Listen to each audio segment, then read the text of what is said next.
Hello guys, it is me, the Cover God here, with an alt video for you. And today I'll be reading Pokemon Black. I'm pretty sure this is quite popular as a creepypasta, so I hope you guys know what creepypasta this is. And if not, please go look it up. Well, anyway, let me just stop rambling about here and start.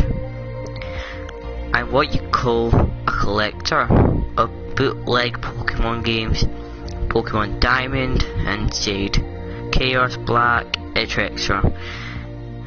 It's amazing the frequency with which you can find them at pawn shops, Goodwill, flea markets and such.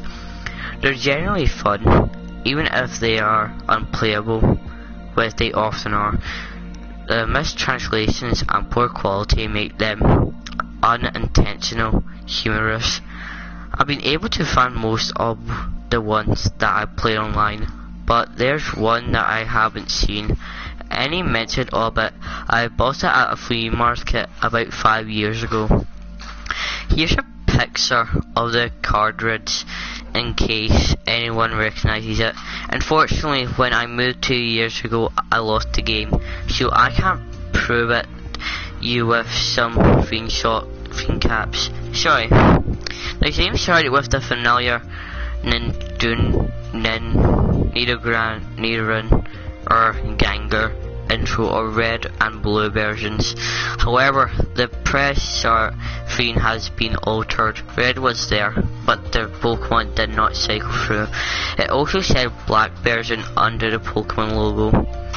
Upon selecting new game, the game started the Professor Oak feat, and it quickly became evident that the game was essentially Pokemon Red version. After selecting your starter, if you looked at your Pokemon you had in addition to Bulbasaur, Charmander or Squirtle, on all Pokemon, Ghost. The Pokemon was level 1, it had the front of the ghost that I encountered in Lavender Town before obtaining the Slip Soap. It had one attack, Curse. I know that there is a real move named Curse, but the attack did not exist in Generation 1, so it appears it was hacked in. Defending Pokemon were unable to attack Ghost. It would only say they were too scared to move. When the move, Curse, was used in battle, the fiend would cut to black. The cry of the defending Pokemon would be heard, but it was assorted. Play out at a much lower pitch than normal. The battle screen would then repair and the defending Pokemon would be gone. If you're in a battle against a trainer, when the Pokeballs were replenishing, their Pokemon would appear in the corner.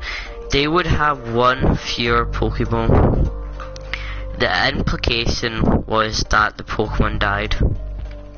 What's even stranger is that after defeating a trainer and saying Red received £200 for winning, the battle commands would appear again. If you selected Run, the battle would end as it normally does. You could also select Curse. If you did, upon return to the overworld, the trainer's fright would be gone. After leaving the entering the area, the thought where the trainer had been would be replaced with a tombstone like the ones at Lavender Town. The move Curse was not usable in all instances. It would fall against ghost Pokemon. It would also fail if it was used against trainers that you would have to face again, such as your rival or Geomani. It was usable in your final battle against them. However, I figured this was the gimmick of the game, allowing you to use the previous uncapturable ghosts, and because curse made the game so easy. I instantly used it throughout the whole adventure. The game staged quite a bit after defeating the Elite Four. After viewing the whole thing, which consisted of ghosts and a couple of Pokemon, I used HMs.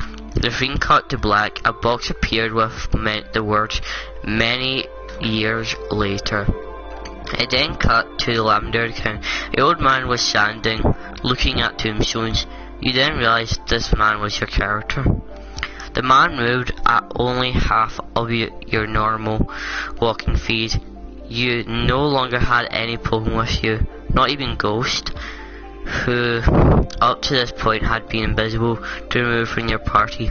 Though depositing in the PC, the overworld was entirely empty. There was no people at all.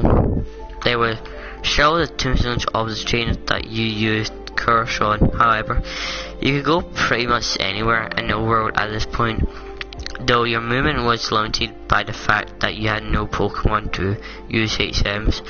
And regardless of where you went, the musical Lavender Town continued on an infinite loop. After wandering for a while, I found that if you go through Diglett's Cave, one of the cuttable bushes that normally block the path on the other side is no longer there, allowing you to advance and return to Pallet Town. Upon entering your house and going to the exact tile where you started the game, the screen would cut to black. Then a fright of Caterpie appeared. It was then replaced by a Weedle and then a Pidgey. I soon realized as the Pokemon progressed from Rattata to Blastoise, and that these were all of the Pokemon that I had used Curse on. After the end of my rival's team, a youngster appeared and then a Bugcatcher. These were the trainers I had cursed. Throughout this sequence, the Lavender Town music was playing, but it was slowly decreasing in pitch. By the time your rival appeared on feed, it was little more than a demonic rubble. Another cut to black. A few moments later, the battle fiend suddenly appeared. Your trainer fright was now that of an old man. The same one who teaches you how to catch Pokemon in Viridian City. Ghost appeared on the other side, along with the word Ghost wants to fight. You couldn't use items and you had no Pokemon. If you tried to run, you couldn't escape. The only option was fight. Using fight would immediately cause you to use struggle, which didn't affect Ghost, but did chop off a bit of your own HP.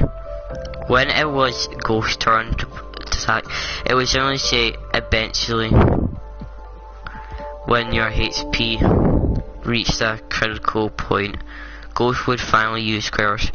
The screen cut to a black and a final time. Regardless of the button you pressed, you were permanently stuck in this black screen at this point. The only thing you could do was turn the Game Boy off. When you played again, new game was the only option. The game had erased the file. I played through this hacked game many times, and every time the game ended with the sequences several times. I didn't use Ghost at all, though he was impossible to remove from the party. In these cases, it did not show any Pokemon or trainers, and simply cut to the climatic battle with Ghost. I'm not sure what the motives were behind the creator of this hack. It wasn't widely distributed, so it was previously not for monetary gain. It was very well done for a bootleg. It seems he was trying to convey a message, though it seems I am the sole receiver of this message. I'm not entirely sure what it was. I'm not telling what it was. The inevitability of death, the pointlessness, or it. Perhaps he was simply trying to morbid inject death and darkness into a South game. Regardless, this South game has made me think, and it has made me cry. And that was it, my friends. That was Pokemon Black.